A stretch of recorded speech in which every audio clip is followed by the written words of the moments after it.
नमस्कार। Between the lines with नीलू में आपका स्वागत है। आज हम बात करेंगे पश्चिम बंगाल की और सुप्रीम कोर्ट में जो सुनवाई हुई है उसके बाद जो तगड़ा झटका लगा है ममता बनर्जी को। अभिषेक मनु सिंघवी, कपिल सिब्बल जैसे बड़े वकीलों की घिंगी बंध गई।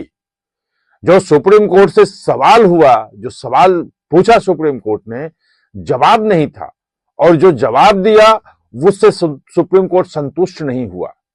अब जो नोटिस दिया है और जो कुछ सुप्रीम कोर्ट ने कहा है, जो गंभीरता जताई है और जो ईडी ने कहा है कि भाई इस मामले में ममता बनर्जी को ऐसी सजा मिले कि वो नजीर बने और आगे कोई भी पॉलिटिकल पार्टी का कोई भी नेता ऐसी हरकत करने की जरूरत न करे।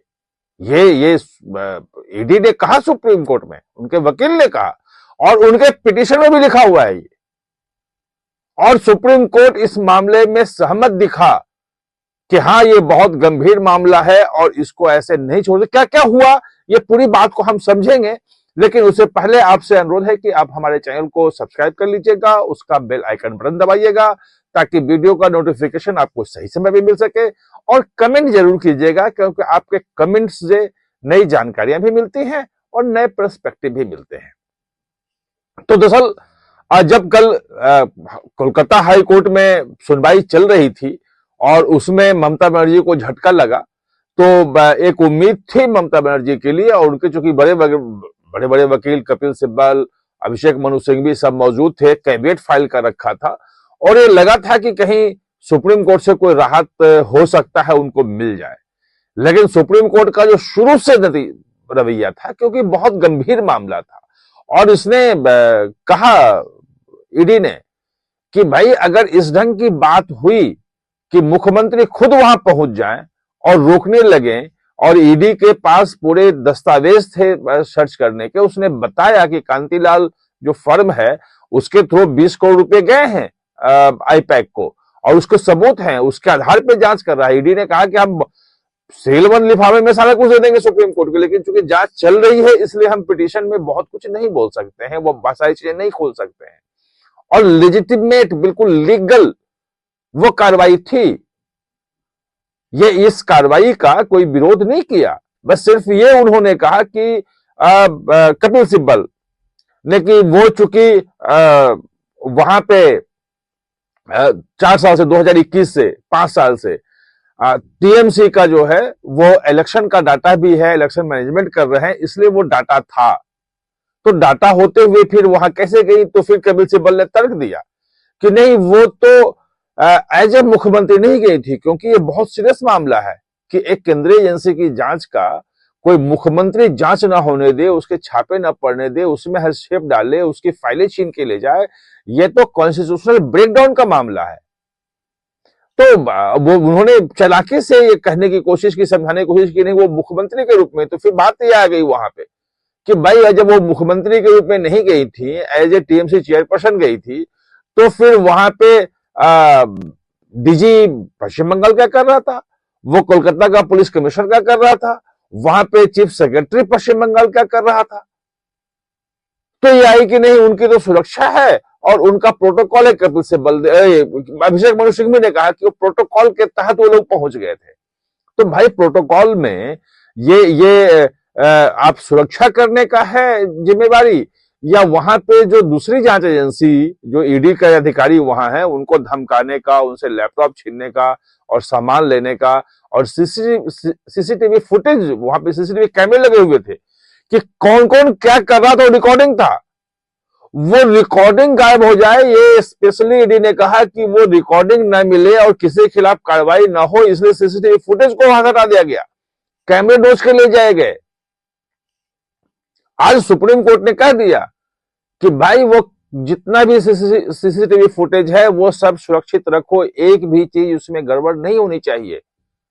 और ये कहा है सबको कि ये सिर्फ यहां सुप्रीम कोर्ट में ये दलील देने से नहीं होगा कि हम मुख्यमंत्री के रूप में गए थे या वहां पे क्या क्या हुआ था, भाई चीफ सेक्रेटरी वहां किस रूप में गए थे, डीजीपी को किसने बुलाया, कैसे वहां पहुंच गए, कोलकाता पुलिस कमिश्नर कैसे पहुंचा वहां पे, ये सब लोग अपना अपना नोटिस सबको गया है और अपना अपना जवाब दाखिल करें कि वो किस हैसियत से वहां थे और क्या क्या उन्होंने किया। ये हल्के में छूटने वाले नहीं है। और 15 दिन का समय है, 15 दिन के बाद जो है वो फिर इनकी सुनवाई होगी। अभिषेक मनु सिंह भी तो रो रहे थे कि नहीं, हमें कुछ और समय चाहिए। कुछ और समय इसलिए उनको चाहिए था, जो मुझे लग रहा है कि उनकी कोशिश ये होगी कि 15 फरवरी के बाद, मतलब फरवरी लास्ट में या मार्च फर्स्ट वीक मैक्सिमम, चुनाव की घोषणा हो जाएगी।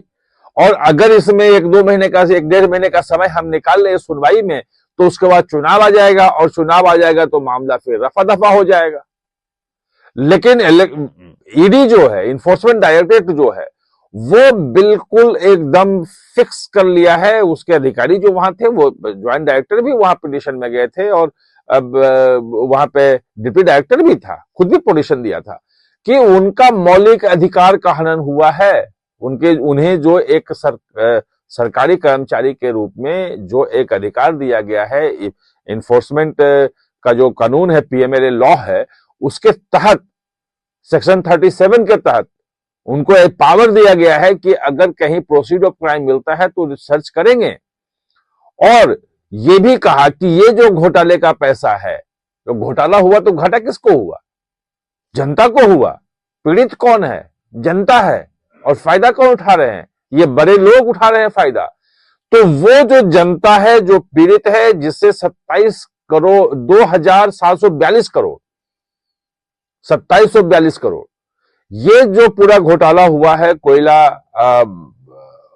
वाला, ये तो जनता का पैसा है, पीड़ित जनता है, और जनता का भी मौलिक अधिकार है। और ईडी जनता के जो पीड़ित हैं उनके अधिकारों की रक्षा के लिए वहां गई थी, तो उनके अधिकारों का भी उल्लंघन हुआ है यहां पे। तो आप देखेंगे कि पूरा का पूरा आज जो सुप्रीम कोर्ट में हुआ, वो एक, जो ईडी ने कहा कि एक नजीर साबित हो, ऐसी कार्रवाई हो। और सुप्रीम कोर्ट ने भी जो कहा जज ने कि भाई ये कोई सामान्य मामला नहीं है, ये सचमुच में बहुत ही गंभीर मामला है। क्योंकि ये एक वकील, ये कपिल सिब्बल, ये भी दलील दे रहे थे कि चूंकि ये मामला कोलकाता से, वेस्ट बंगाल से जुड़ा हुआ है, और संविधान का जो अनुच्छेद 226 है वो कहता है कि भाई वो हाई कोर्ट जो है वहां पे मौलिक अधिकारों की या इस ढंग की कुछ भी होता है वो सुरक्षा करेगा।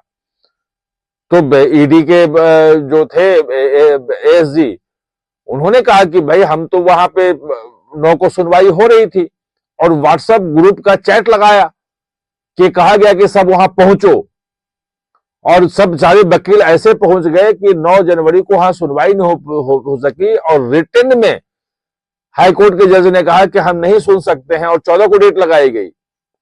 और 14 तारीख को भी यही बात हुई थी कि सब लोग वहां पहुंचो। फिर चीफ जस्टिस के पास ये मामला गया, उन्होंने सुओ मोटो एक्शन लिया और ऑर्डर जारी किया कि कोर्ट रूम में सिर्फ वही जाएगा जो केस से संबंधित वकील हैं, दूसरा कोई वकील वहां नहीं जा सकता है। और तब जाकर के कल सुनवाई हो सकी। तो रखा गया वहां पे सुप्रीम कोर्ट में, और सुप्रीम कोर्ट ने ये साफ साफ कह दिया कि भाई अब हाई कोर्ट की बात अलग है।